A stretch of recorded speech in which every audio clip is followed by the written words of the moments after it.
มันมีในมันบ่ในวันนี้ในน้อยนี่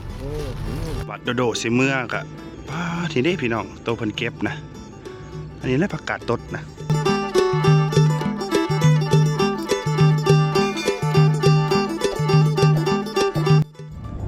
สบายดีพี่น้องๆสุขุสุคนลุงป้าน้าอาเนาะมื้อนี้ก็มาถ่ายวิว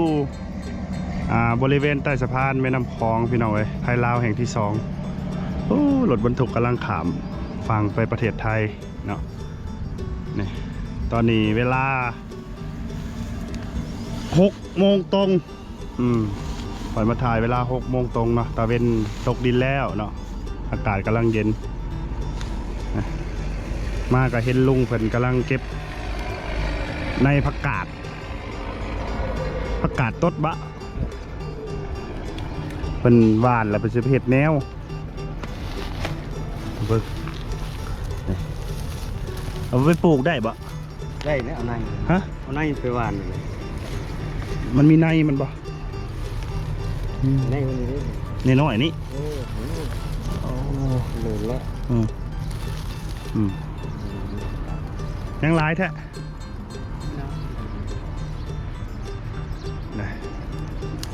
ยามน้ำลงเพิ่นก็สิมาปลูกผักพี่น้องเลยมาปลูกผักบริเวณแคมป์ทานี่แหละนี่แล้วโดมาถ่ายก็ตอน6 โมงพี่น้องเลยตะเวนกำลังตกดินอากาศดี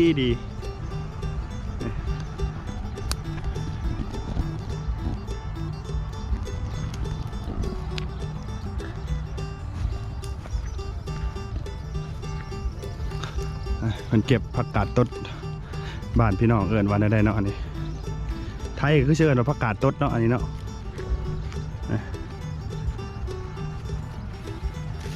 เอาในมันไปหวานยับแล้วยับเดือน12ฮะหวานเดือนใดลงเดือน12น้ำลงเจ้าไปไรมองบ่เดือนนี้ว่าฮะเศร้าฮะเอาเพชรเรียกวิลาอะไรเศร้าโดนอะไรไม่ได้หนึ่งเดือนหนึ่งไม่ได้เรียกแล้วอยู่นะเพิ่นนั่นเพิ่นตึกสะดุ้งพี่น้องเลยตึกสะดุ้งยามน้ำลงนะนี่เอาตังแคมปิ้งมาหนังในกระคักกันได้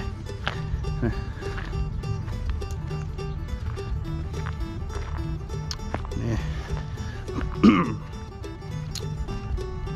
โอ้น้ำเย็นดีขนาด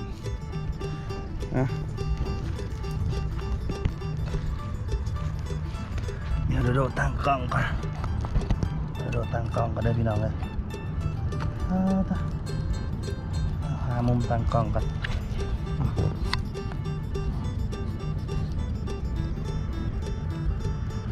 บังป่ะพี่น้องบังป่ะ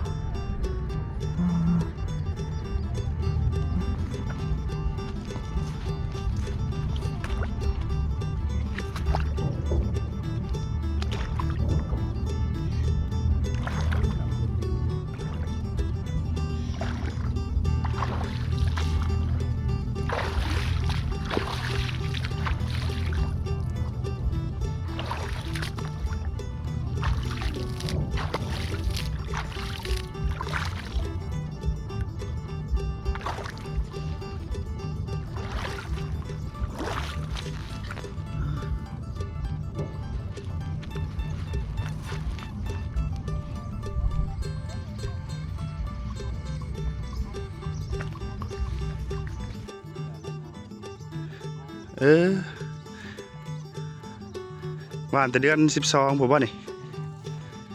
เป็นหวานแต่เดือน12พี่น้องเอ้ยเดือน12กับ3 เดือนนี่แล้วเนาะผักกาดตดจะหวานแต่มันน้ำลงผมว่าฮะหวานเต็มมั้ยนี่อ้าวน้ำลงเดือนได้ซะออกพรรษาแล้วก็เดือน11เนาะ11 12ก็เริ่มหวานเบิ่งเขาเบิ่งอีกบัดนึงนะ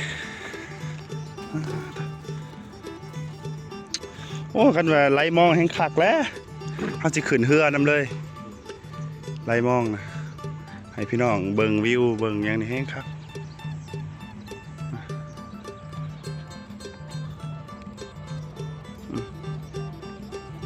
กัดต้น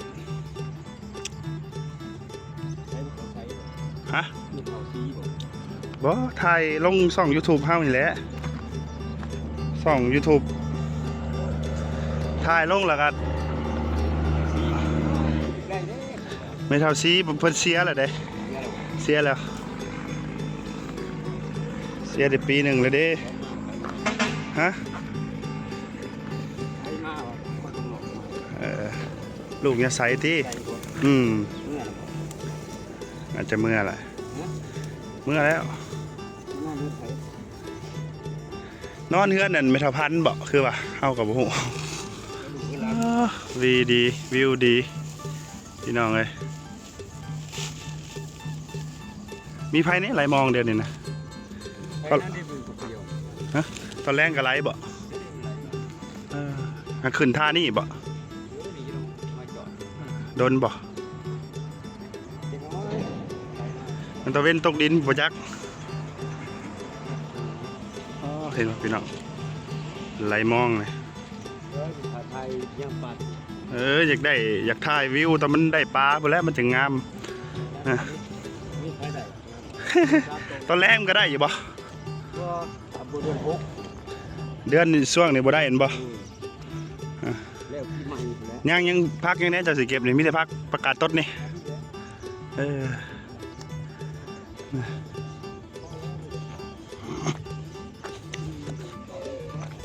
อยู่นะเพิ่นตึกสะดุ้งพี่น้องเดี๋ยวโดสิพาไปเบิ่ง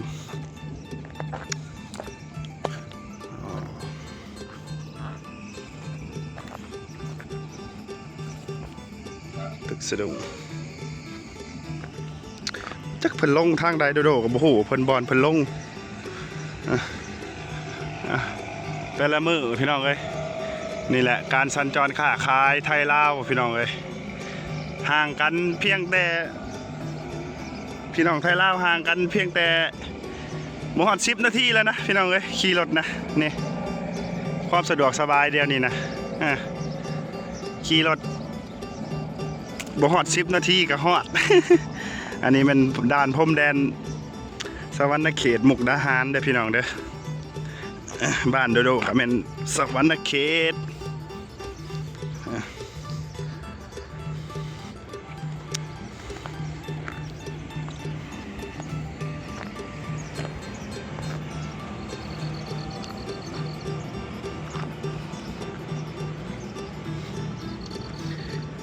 ในความคิดโดโดนี่อย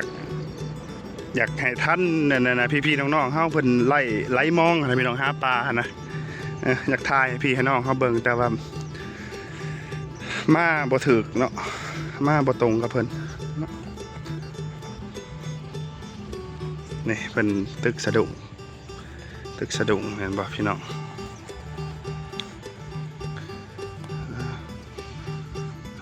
เห็นบ่เด็ดโอ้ยนี่โอ้ยนี่ได้บ่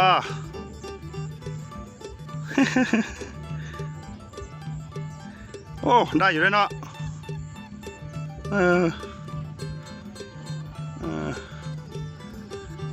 งานแรงพี่น้องๆนะ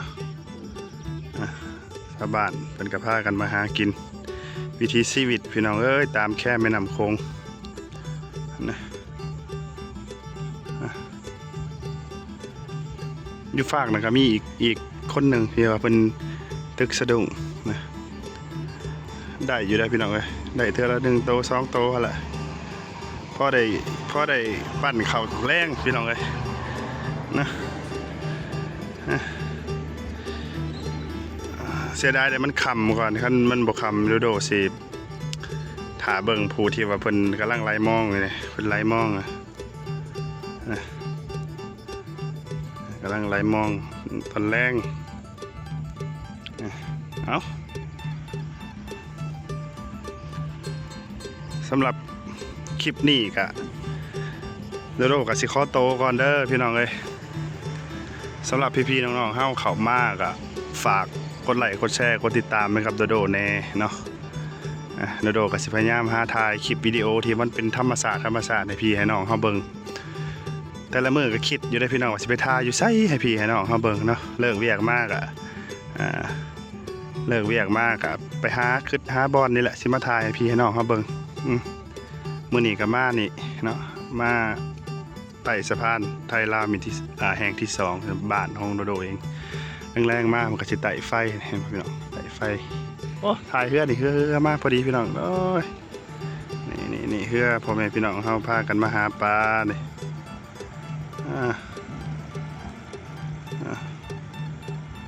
นี่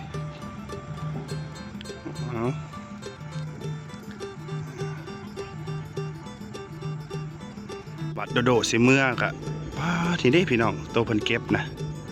อันนี้แหละผักกาดตดนะนี่เพิ่นเก็บมันมีในมันนี่มันมีในมันนี่มีในน้อยๆนี่เพิ่นเอาไปวานบัดแหละโดโดย่างลงมาโดโดบ่ได้ฮู้ได้โดโดคิดว่าหญ้าได้พี่น้องเอ้ยอันนี้บาดสิเมื่อจึงมาเห็นนี่นะ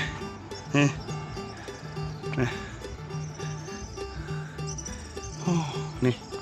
เพิ่นยังเก็บบ่เบิดพี่น้องเอ้ยเอาสำหรับคลิปนี้ก็ขอตัวก่อนได้พี่น้องเด้อเจอกันคลิปหน้าพี่น้องเอ้ยหาคิดก่อนสิพาพี่น้องไปถ่ายใส่เด้แต่ละมื้อสำหรับพี่น้อง FC ที่มาเข้ามาติดตามช่องของโดโดก็สิพยายามคัดสรรวิวดีๆสาระดีๆมาให้พี่ให้น้องเฮาสำหรับมื้อนี้ก็ขอโตวเนาะพี่น้องเนาะสำนี้ก่อนบ๊ายบาย